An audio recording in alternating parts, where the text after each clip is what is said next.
მოგესალმებით, პირველ რიგში მადლობა მოწვევისთვის. ღიმილის მომგვრელია, როდესაც გვესმის ამ ადამიანისგან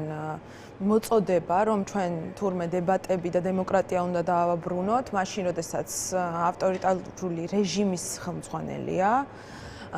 რომელიც სწრაფი ნაბიჯებით მიდის დიქტატურისკენ და ამაზე მოწმობს ყველა ის მათ მიერ გადადგმული ნაბიჯი, თუნდაც ის მედია რეგულაციები, რომლებიც ბოლო წლების განმავლობაში შემოგთავაზა ოცნებამ და უბრალოდ შეგვიძლია გავიხსენოთ ძალიან ბევრი ისეთი მომენტი, სადაც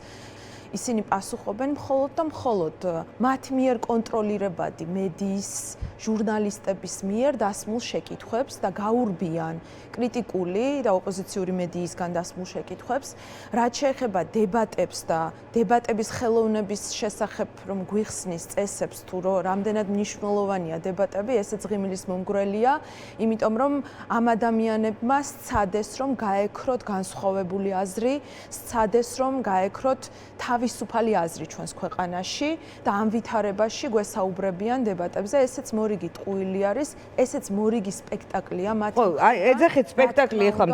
ამბობს რომ მზად ვართ რომ აი ამ დებატებში საჯარო დისკუსიაში თქვენ მზად ხართ, პრინციპში ხართ პარლამენტშიც ამ რეჟიმში, მაგრამ რომ ეთერებში იყოთ წარმოდგენილი. მე ზუსტად ეს მინდოდა მეთქვა პარლამენტშიც მათ ვერც ერთხელ ვერ გაბედეს შინაარსობრივ დებატებში შემოსვლა, იქიდან გამომდინარე რომ ჩვენ ბევრჯერ გვქონდა ამის შანსი, თუმცა ისინი გაურბიან, მაგალითად ჩვენ დავაინიცირეთ საგამოძიებო კომისიის შექმნა ქიმიური ნივთიერების გამოყენებასთან დაკავშირებით, ეს ყველაზე აქტუალური თემა არის ბოლო თვეების განმავლობაში, დამეთანხმებით დიანა. შესაბამისად უარი თქვეს, დაიმალნენ ამ კომისიის შექმნაზე თქვეს უარი, იმიტომ რომ მათ ეშინიათ კრიტიკული შეკითხვების, მათ არა აქვთ პასუხები ამ შეკითხვებზე, ქაოსი აქვთ, ვერ ყალიბდებიან საკუთარ message box-ზე და ეს იყო სწორედ აი იმ უარის საფუძველი, რომელიც აი ამ საგამოძიებო კომისიასთან დაკავშირებით მათ განაცხადეს. ესეთი ძალიან ბევრი შემთხვევა არის, მაგალითად მე გავიხსენებ 2025 წლის თვითმმართველობის არჩევნებს, სადაც ჩვენმა მერობის კანდიდატებმა ძალიან ბევრჯერ და ბევრ ქალაქში შეთავაზება გაუკეთეს ოცნების კანდიდატებს, რომ მათ მიეღოთ მონაწილეობა დებატებში და შინაარსობრივი დებატები და შინაარსობრივი დისკუსია გამართულიყო იმ პრობლემებზე, რომლებიც ჩვენს მოსახლეობას აწუხებს და უარი თქვეს ამ ყველაფერზე, დაიმალნენ და ხშირ შემთხვევაში პასუხიც კი არ გასცეს აი ამ ჩვენს შეთავაზებას. შესაბამისად, მე არ მგონია, რომ ეს იქნება სიმართლე მათი მხრიდან და მე არ მგონია, რომ ესე განვითარდება უბრალოდ ისევ და ისევ. რა შეიძლება მოყვეს ამას, ხომ ხვდებით აქამდე გაჭედილი იყო მთლიანად პოლიტიკური ვითარება ქვეყანაში, რაღაცა პარალელური ცხოვრება იყო, ხელისუფლება თავისი მომხრეებით, საპროტესტო საზოგადოება ცალკე. ახლა ამ ტიპის მზაობის გამოთქმა შეიძლება თუ არა რაღაც მესმის არ გჯერათ რომ ეს ასე იქნება, მაგრამ რაღაც ტრენდის ცვლილების დასაწყისად ან ტალღის შეიძლება. ჩვენ შეიძლება არ გვჯერათ, თუმცა ჩვენ ვაცხადებთ მზაობას, იქიდან გამომდინარე რომ ჩვენ თავის დროზევე ვაღიარეთ და ვთქვით რომ დიახ ჩვენი მხრიდან წინ გადადგმული ნაბიჯი არის საპარლამენტო მუშაობა, ამიტომ ჩვენ შევედით საპარლამენტო მუშაობის პროცესში, საკომიტეტო მოსმენებზე, ჩვენ გვაქვს იქ მცდელობა იმისა, რომ შინაარსობრივი დებატები გაიმართოს, ჩვენ გვაქვს მცდელობა იმისა, რომ ვისაუბროთ ხალხის პრობლემებზე. თუნდაც ჩვენს მიერ ინიცირებული მინიმალური ხელფასის კანონ პროექტი, რომელიც გადადო ოცნებამ, ეს განხილვა გაურკვეველი დროით გადადო, ზუსტად იმიტომ, რომ ისინი მზად არ არიან ამაზე სასაუბროდ. შესაბამისად, ჩვენ მზად ვართ, თუ ეს შეიქმნება ამის ფორმატი, რომ იყოს დებატები, იყოს დისკუსია, იყოს ოღონდ ეს არ იყოს დაგეგმილი და ეს არ იყოს მხოლოდ მათ მიერ კონტროლირებადი მედიებისგან გამომდინარე. თუმცა მე ვიტყვი იმას, რომ რა დებატებზე არის საუბარი, როდესაც მათ მიერ კონტროლირებადი არხების უმეტესობა, მაგალითად რუსთავი 2 და იმედი, საერთოდ ძალიან მწირი გაშუქება მიმდინარეობს ჩვენი პარტიის, მაგალითად საღამოს ეთერში ჩვენ არ ვართ, გადაცემის ფორმატში იმედი საერთოდ არ გვაშუქებს შესაბამისად,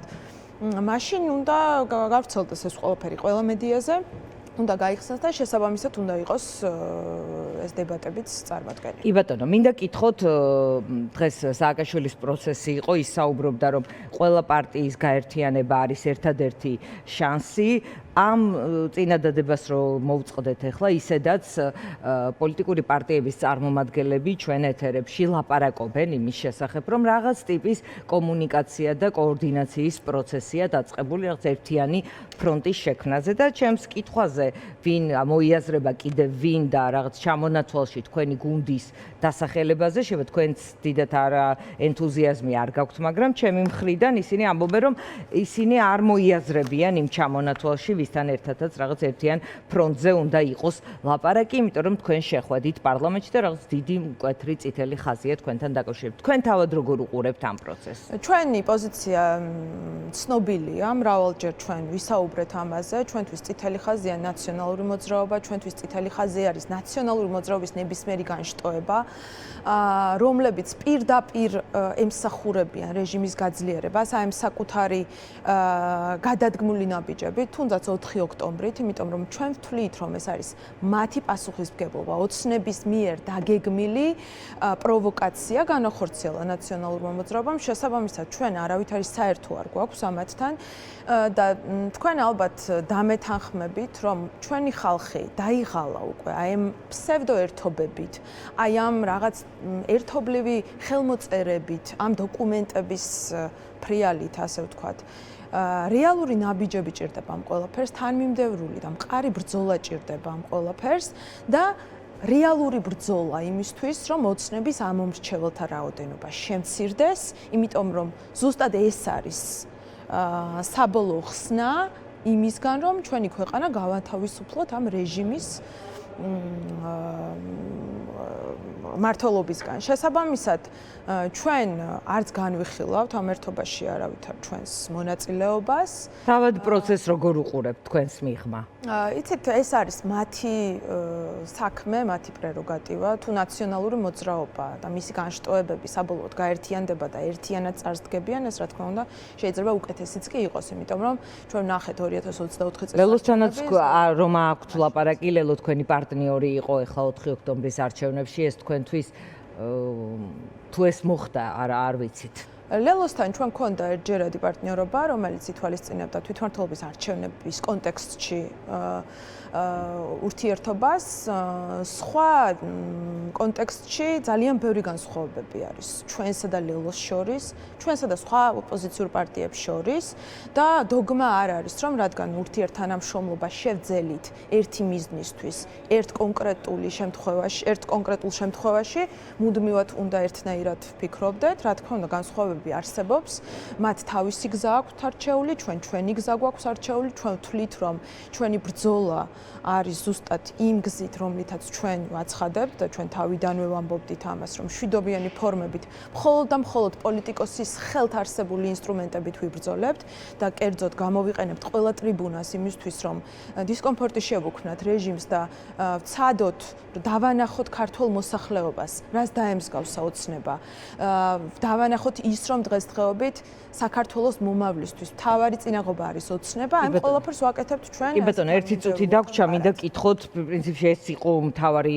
мотиваცია თქვენი მოწვევის, დღეს იმართება, იწყება არსებითი განხილვა გახარია საქმეზე, 20 ივნისის საქმეზე, რა მოლოდინები გაქვთ თქვენ, წინასწარი პატიმრობა აქვს მისჯილი, ის არ იმყოფება ქვეყანაში, როგორ უყურებთ ამ? ნუ რა მოლოდინი უნდა გქონდეს ნაციონალური მოძრაობის შექმნილი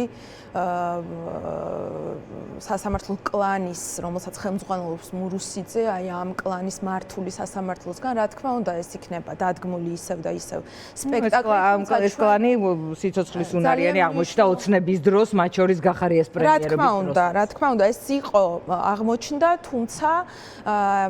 ეს არის ძალიან მძიმე მოცემულობა ჩვენი მოსახლეობისთვის და ჩვენ ვხედავთ ყოველდღიურად სასამართლო პროცესებს. აქედან გამომდინარე, მოლოდინი დადებითი ვერ გვექნება, თუმცა მნიშვნელოვანი არის ის, რომ ბოლო სტრასბურგის სასამართლოს გადაწყვეტილებამ, სადაც თეთრზე შავით წერია, რომ არც გახარიას, არც ერთ მოადგილეს არ გაუცია რეზინის ტყუილების გამოყენების ბრძანება, პირდაპირ წინააღმდეგობაში მოდის აი ამ საქმესთან. შესაბამისად, მნიშვნელოვანია, თუმცა მე მინდა გაგახსენოთ, წინა საქმესთან დაკავშირებით განხორციელებული ოცნების მხრიდან გადადგმული ნაბიჯები, მათ ფაქტიურად უგულებელ ყეს ივანიშვილის, კობახიძის და მაღალჩინოსნების მიერ ნათქვამი ყველა სიტყვა გახარიასთან დაკავშირებით, კიდევ ერთხელ ხდება ივანიშვილის დაფარვა, დამალვა ამ კონტექსტშიც და ვნახოთ დაველოდოთ სასამართლოს. მადლობა ტატა ხვედელიანს, ჩვენ დავასრულეთ ხისაბები